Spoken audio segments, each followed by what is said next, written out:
Hi, I'm Mary Beth McAndrews from Dread Central. It's so nice to meet both of you. Congratulations on Dangerous Animals. I was so excited for this film because I'm a huge shark person. But so I wanted to hear first, Sean, from you. Like, why sharks? Why serial killers? Why this for your third feature? Or your news feature?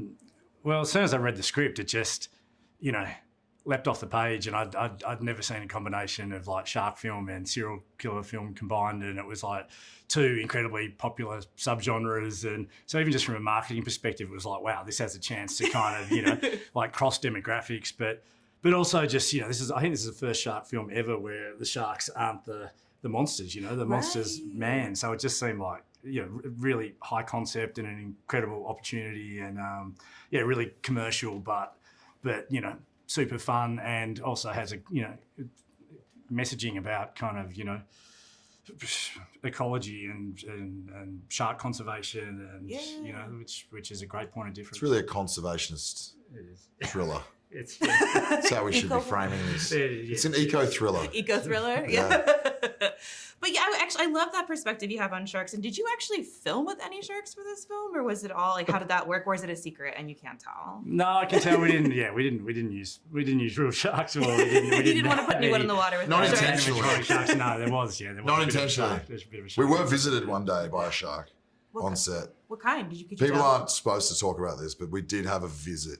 That's what I'll say. I'll go that far. All right. I won't get in trouble for saying that, will I? Yeah, no. We don't go any further. But yeah, a bull shark did show up one day. Yeah. And, well, we did. And got a little too close for comfort. Oh. Yeah. Just gave a safety diver a bit of a nudge. Yeah. And, so there was one real shark, but everything you see below. He was just coming by to say hi. He was blessing the set, Exactly. Yeah, he's just coming up saying hi. Totally. But everything you see underwater, they're real sharks. They're 4K sharks, and the film was storyboarded, and we had photographic references, and so there, we had a shark researcher, and so everything underneath is real sharks, and above water, that's the fins are the only CGI, because obviously it's hard to kind of block, fins. So yeah. Cool. And what was your reaction, Jai, to reading the script and approaching Tucker as a character? Because it seems like a blast. It was a blast. It was. I mean, I was just struck by how the potential for how dynamic this character could be, and like how much fun I could have within it. He's such a performer, like he really kind of such a sort of theatrical presence. The deck of his boat really is like Tucker's stage, and I think it's interesting because obviously the guts of the movie is taking place within a period of time where he's carrying out one of these one or more of these killings, which we know straight from the outset that he's committed quite a few, but there's also like the captain of this boat, which is a very real part of who he is in his life. And I just wanted to find the human within him. I think that was the important thing for me. I didn't want to kind of attach myself to a read off the page where it was this sort of wash of like evil, sort of ill-intentioned, demonic, unjustifiable, like killer type. It was, that to me felt uninteresting. And I wanted to try and find the vulnerability and approach him with a bit of empathy, and then also kind of highlight these kind of cringe-worthy like traits of Tucker's. Like I feel like we've all met this bloke. He's been the cab driver that won't shut up. He's the guy in the pub that like is super opinionated about politics. He's your uncle at the wedding. You know what I mean? It's these kind of archetypes that I was like, I feel like I'd know him, and I've spent time around this guy.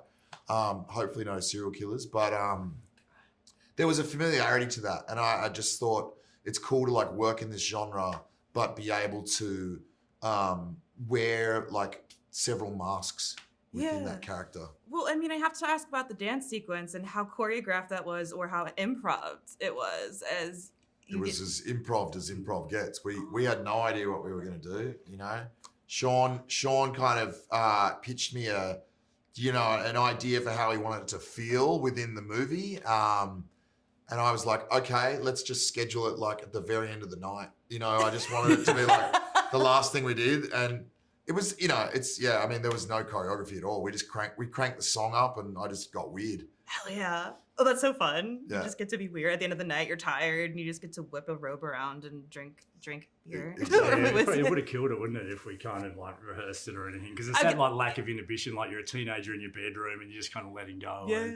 And I always find that moment though, it's like, it's such a fun moment. It reminds me of like the kind of sadistic version of Tom Cruise in Risky Business or something. But it's actually so sick because he's having a rap party for his own snuff film. Like when, it's fun to watch, but when you're thinking about that's what such a cool way to actually, think about like, it, but also what really it actually gross. means, it's like super fucked up. Yeah. But, Well, actually, I wanted to ask about the music and how, because I mean, in all of your movies, music is so important, but here, especially for your character, music is such a part of Tucker and who he is. And I wanted to hear more about finding that music and working with your music supervisor, how that worked and making the soundtrack of the film, not just the score, but the tracks you actually choose from artists. yeah, I mean, I'm a really big needle drop fan just because I think music is incredibly propulsive, but it's also got to be kind of character driven. And obviously there's Ooby Dooby. I was going to say Ooby Dooby. Which means a lot for, Zephyr and Moses and one who's kind of, it's the voice of the disenfranchised, and there's a political element of kind of credence, but then they also represent just kind of having fun and everything that Zephyr needs in her life. She needs, she needs some light.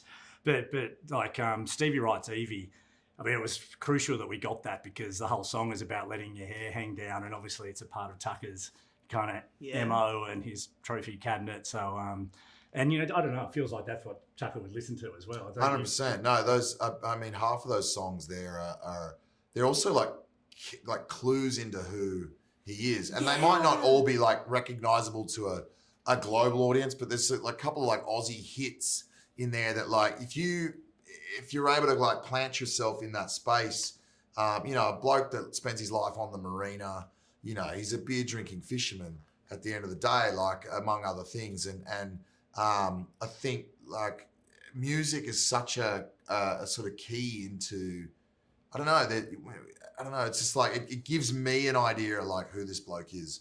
So it kind of aids in coloring that fabric. My favorite moment, it sounds so weird, but it's when you've kidnapped her in the back of your car and you're just kind of mouthing the words and then you kind of smile. And I feel like that kind of character moment is so cool for you to just like, I don't know, it gives you, he's a little playful, but a little bit fucked up at the same time. It's a cool little moment for your character. He's a lot fucked up, but yeah. Well, the real thing, I mean, he is the real thing. We wanted to. How long was Baby Shark stuck in your head after filming this? I have a 2-year-old daughter. So okay. Baby Shark's banned in my house. Let that one in at a crucial moment about a year ago when we were filming this thing, and then it all of a sudden spontaneously broke the other day in Daddy's car, and it doesn't work anymore. I never need to hear it again. No, I don't think so. You and I will be the only. I mean, I'll hear it on Thursday night when we watch the movie again, and then that'll probably be it for me. Yeah. I've heard it a lot too. So Well, and so did you actually film on a boat? Was it all on a boat? Was it on a stage? How did that work in terms of? Yeah, all the exteriors are on a boat, and some of the interiors. But we did build the main cabin was a set, and the cell and the galley. But the actual, the boat really went out on water, and we, following Jaws's lead, and did it for real. And there was seasickness, and people lost balance. I was terrified of that, to be honest. Like that was the thing in coming into this film that I was like, oh man, have I like signed myself up for 8 weeks of pure torture? Because I'm by no means a sailor. I've spent time in little fishing boats and like gotten crook at sea, and it's the worst feeling on earth. And I was like, am I going to be able to cope? But we all did pretty well. Oh yeah, I mean, I think it's part of why Mission Impossible gets talked about a lot, because it's real, and it's like the audience can sense danger, and we've got actually got actors up there on the crane being kind of like dipped in the water like a tea bag, and then when you're and you're in the just getting teabagged. I like that. That is such. I just thought of so many things, terrible things with the word teabagging. Like, oh wow, that's incredible. Yeah. But even when you're in the dinghy, he's out there on the water for real, and the wind. We're riding on Are you a fisherman now? Are you converted to a life of sea? Well, I did. I used to fish in my youth quite a bit. Yeah. But, I mean, I was proud to not like get sick and have to bomb one of these days. I shot something else in a boat years ago, and I was like complete wimp about it. And like 3 hours in, I was literally just green at the gills. And I had to like call it, and a stunt double ended up being in it. And I was just like sitting on the shore, shamefully being like, not tough enough to handle this. But no, I was able to embrace it with Tucker, and fortunately there was no disasters. Yeah, hell yeah. And was it like acting in flip-flops the whole time? Because I can't even imagine. Because I don't know why I was so honed in on that, but I'm like, you are tackling people and running around in just flip-flops There's the whole time? a lot of stub toes. Okay, I was gonna say, it's a lot of danger. Boats are dangerous places They too. Like, we are. had a lot of people like managing, and they did an incredible job, but like there's a lot of things that can get squashed between a barge and the boat, and like rip your toes apart on all kinds of stuff. And we did pretty good. But yeah, flip-flops were interesting. I mean, I'm barefoot. I think I lose them at one point. And I mean, I was certainly comfortable. Yeah, that's fair. That was part of the aim, was to make flip-flops scary. I was gonna say, I was like, I've never been more scared of a man in cargo shorts and flip-flops in my entire life. The sound of that approaching. New summer evil fashion. Such a sexy look too. I know, And it's really really destroyed it for some people. Paired with the robe and the underwear, you're really Tucker I'm core hitting is all, coming. All quadrants. All quadrants. But I also wanted to talk about Zephyr's kidnapping scene, because I really love how that's staged and it feels really real in a terrifying sort of way. So I wanted to hear about blocking that and how you chose to film it in such a kind of an unflinching, really not like it's a kind of a longer take, and how you approach that. Yeah, well, I just wanted to do it as a oneer, because it's like, the audience is helpless. Sometimes I think it's just, it's just using different parts of the horror toolkit, and sometimes cutting quickly and having stylized sound and music is one way to go, but it's telling the audience what's going to happen. So a moment like that, just sort of stepping back and watching it unfold, and you can't help. Like, I'm sort of really influenced by Michael Haneke. Like that, where it's just objective horror. I just watched Cache for the first time, and I felt so empty after watching that. So yeah.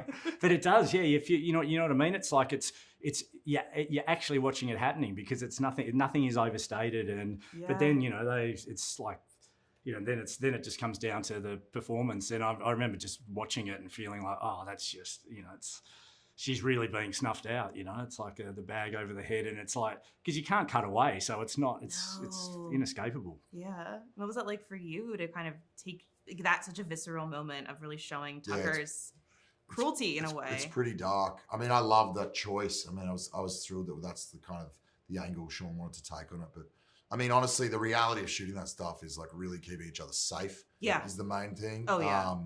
And it's easy to get swept up in that, but there's a bit of trickery going on there. Oh yeah.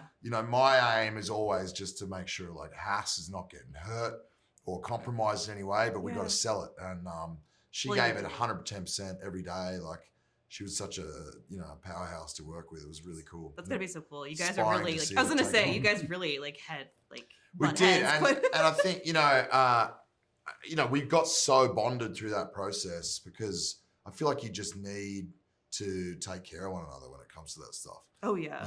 It's all good to buy in, but the last thing you want to do is make someone's day worse than it already is. Well, I feel like that's like, I feel like on sets like that, like you really get, if you really are into, you get really close and like love each other in like that way of like, oh, we're protecting one another. And yeah, if you find that bond, I mean, you need to. And I knew reading the script what an undertaking was going to be for the actor in that role. It's I didn't envy her necessarily. It's a really courageous performance, but demands like someone with real stamina who's going to be able to like give it every single day, because they're long days. It's easy to be the bad guy chopping people up, but like to be in fear for your life and chained to a bed for 2 hours ain't that fun.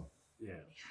Well, thank you both so much. It was one of my most anticipated of the year, so I was excited and really enjoyed it. So thank you so much. Thank you. And I'm obviously a huge fan, a huge dorky fan. So. I was almost scared. It was like Princess scaring me. She's here. She's watching. She's going to start singing at you.